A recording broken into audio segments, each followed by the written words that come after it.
नमस्कार दोस्तों। देखिए, जिंदगी के अंदर तबीयत से जीना है तो एक बार तबीयत से घर से निकल कर तो देखिए। आप आपके दिमाग के अंदर सिर्फ एक चीज छाई हुई रहती है कि जहां ये एक्सप्लोर टूरिस्ट प्लेसेस आ गए उन्हीं पे जाना है, उसके बाद में आगे नहीं जाना। हम अनएक्सप्लोर टूरिस्ट प्लेसेस की ओर जाते ही नहीं है और उन जगह पर तो हम जाना ही नहीं चाहते जो ये बारे में जिन्हें सुनते हैं कि ट्राइबल ट्राइबल नाम सुनते हैं ऐसे झटका लगता है जैसे बहुत पिछड़ा, बहुत ऐसा अविकसित एरिया होगा।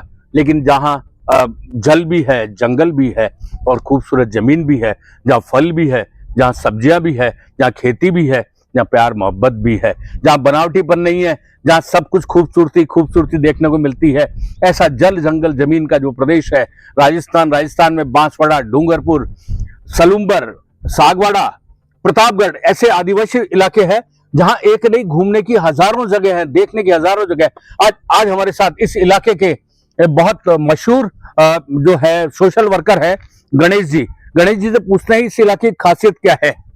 गणेश जी, आपको क्या लगता है इस इलाके में क्या है, आप देखते हो? इस इलाके में सारी चीजें बनावटीपन कुछ नहीं है, नेचुरली चीजें सारी। और बाकी दूसरी खासियत है कि यहाँ का जो खान पान है वो शुद्ध है।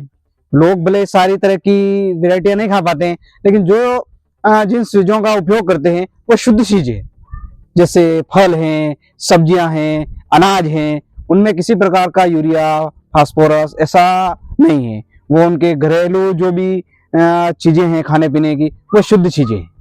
यहाँ जो पहनावा है लोगों का और यहाँ की जो लाइफ स्टाइल है, कहते हैं यहाँ लिव इन रिलेशनशिप जो बात आ रही है, ये लिव इन रिलेशनशिप को तो अब हल्ला मचना शुरू हुआ है आदिवासी क्षेत्रों में। इसको लेकर क्या है?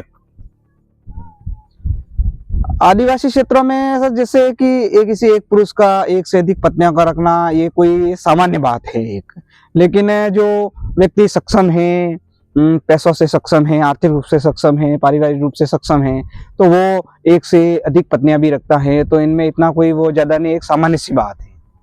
तो ये जो ट्राइबल बेल्ट के अंदर एक बात आती है खूबसूरती की, ये खूबसूरती जो कही जाती है कि यहाँ खजूर के पेड़ भी हैं, तो यहाँ चीकू और अमरूद के पेड़ भी हैं, यहाँ जो दूसरी जड़ी बूटियां हैं जो अवेलेबल नहीं होती कहीं भी, वो सब भी है। और यहाँ आदिवासी अपनी जल, जमीन और जंगल को पूरी तरीके से बचाने के लिए संकल्पबद्ध है।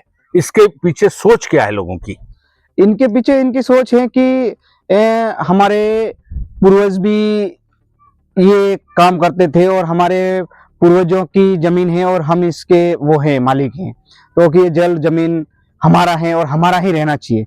अब किसी जैसे वन विभाग का है, किसी का ये वर्सेस होने लगा है, तो इन लोगों का थोड़ा वो होने लगा है कि नहीं ये हमारा है, इनका रख रखाव हमारे हाथ में होना चाहिए, इनका प्रबंधन हमारे हाथ में होना चाहिए और इनकी सुरक्षा भी हमारे हाथ में होनी चाहिए। देखिए कितनी अच्छी बात कही है इन्होंने कि यहाँ के लोगों को सोचते हैं कि जल भी हमारा है, जंगल भी हमारा है, जमीन भी हमारा है, इसका प्रबंधन भी हमारे पास होना चाहिए, इसकी सुरक्षा की जिम्मेदारी भी हमारे पास होनी चाहिए। जब इंसान ये सोच लेता है कि जमीन की सुरक्षा भी उसको करेगा, जल की सुरक्षा भी वो करेगा और जंगल को बचाएगा भी वो, ताकि वन्य प्रजातियां जो है वो भी सुरक्षित रहे। इंसान तो क्या क्या सोचता है, लेकिन आदिवासी क्षेत्र के लोग जो सोचते हैं कि ये सब जमीन उनकी है, उनकी रक्षा करनी है और इस तरीके से चीज आती है। क्योंकि ये सब चीज ना हो तो ये ट्राइबल बेल्ट अब तक तो बिल्कुल उजाड़ और बंजर हो चुका होता। Like, comment, and subscribe.